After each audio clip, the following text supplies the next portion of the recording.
ദേശീയപാത 66-ൽ നിർമ്മിക്കുന്ന Kottappuram V P തുരുത്ത് പാലത്തിന്റെ പില്ലറുകളിൽ 2 എണ്ണം താഴേക്കിരുന്നതിൽ സ്ഥിരീകരണം. ഇതേ തുടർന്ന് സ്റ്റീൽ ഗർഡറുകൾ സ്ഥാപിച്ചതിന് മുകളിലുള്ള കോൺക്രീറ്റ് ഡക്ക് സ്ലാബിലും ഉയരവ്യത്യാസമുണ്ടായി. തുടർന്ന് മുകൾ ഭാഗത്ത് നടന്നുവരുന്ന കോൺക്രീറ്റിംഗ് അടിയന്തരമായി നിർത്തിവച്ചു. പാലത്തിന്റെ പില്ലറുകൾ താഴ്ന്ന വിവരം കഴിഞ്ഞ ദിവസം മീഡിയ ടൈം വാർത്ത നൽകിയിരുന്നു.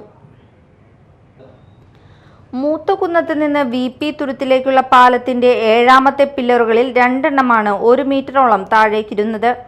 തൂണുകളിൽ ടൺ കണക്കിന് ഭാരമുള്ള സ്റ്റീൽ ഗഡറുകളും ഡക്ക് ഷീറ്റുകളും സ്റ്റീൽ റോഡുകളും സ്ഥാപിച്ച് കമ്പികൾ പാകിയ ശേഷമാണ് കോൺക്രീറ്റിംഗ് നടത്തി വന്നിരുന്നത്. പുതിയ സാങ്കേതിക വിദ്യ ഉപയോഗിച്ചാണ് കോട്ടപ്പുറത്തെ 2 പാലങ്ങളുടെയും പണി നടന്നുവരുന്നത്.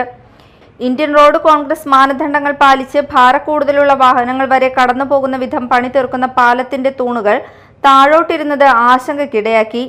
വെള്ളിയാഴ്ച വൈകിട്ട് പാലത്തിനടിയിൽ മത്സ്യബന്ധനം നടത്തുന്നവരാണ് ഇതാദ്യം കണ്ടത്. പിന്നീട് കരാർ കമ്പനിയുടെ അധികൃതരെത്തി പാലത്തിനടിയിലും മുകളിലും പ്രാഥമിക പരിശോധന നടത്തിയ ശേഷമാണ് കോൺക്രീറ്റിംഗ് നിർത്തിവച്ചത്. കോട്ടപ്പുറം പഴയ പാലത്തിനോട് ചേർന്ന് പടിഞ്ഞാറ് ഭാഗത്താണ് പുതിയ പാലം പണി തീർക്കുന്നത്. പഴയ പാലം പണിയുമ്പോഴും ഈ ഭാഗത്തെ തൂണുകൾ താഴേക്കിരുന്നിരുന്നു. അന്ന് നടത്തിയ പരിശോധനയിൽ മലവെള്ളക്കാലത്ത് പുഴയിൽ അടിഞ്ഞ വലിയൊരു തടി കണ്ടെത്തിയിരുന്നു.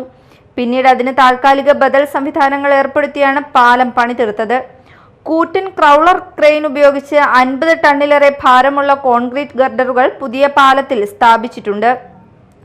ഉപ്പുവെള്ള പ്രദേശമായതിനാൽ അവ നിരോധിക്കാൻ സ്റ്റീൽ പാളികളിൽ ആന്റി പ്രൈമർ പൂശിയിട്ടുണ്ട്. കോൺക്രീറ്റിംഗിന് ശേഷം അതിനു മുകളിൽ പുഴയിൽ നിന്നുള്ള ഉപ്പുവെള്ളം പമ്പ് ചെയ്ത് നനയ്ക്കുന്നതായും പരാതി ഉയർന്നിരുന്നു. 2.5 വർഷം മുൻപേ പുഴയിൽ പണിതീർത്ത തൂണുകളുടെ കോൺക്രീറ്റിംഗ് അടർന്നു പോകുന്നത് കണ്ടെത്തിയിരുന്നു. പരാതി ശക്തമായതിനെ തുടർന്ന് പണി നിർത്തിവെച്ച് വിദഗ്ധ സംഘം പരിശോധിച്ച ശേഷം തൂണുകളിൽ വീണ്ടും കമ്പി കെട്ടി പ്ലാസ്റ്ററിംഗ് നടത്തി ബലപ്പെടുത്തിയിരുന്നു.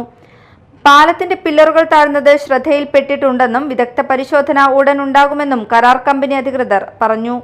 തൂണുകളുടെ പണിയുമായി ബന്ധപ്പെട്ട് നടത്തിയ പൈലിംഗിന്റെ തകരാറായിരിക്കും കാരണമെന്നാണ് പ്രാഥമിക നിഗമനം. ഡൽഹി ആസ്ഥാനമായ കമ്പനിയാണ് മൂത്തകുന്നം മുതൽ ഇടപ്പള്ളി വരെയുള്ള റീച്ചിലെ പാലങ്ങളുടെയും റോഡുകളുടെയും കരാർ എടുത്തിട്ടുള്ളത്. Media time, Kodungallur.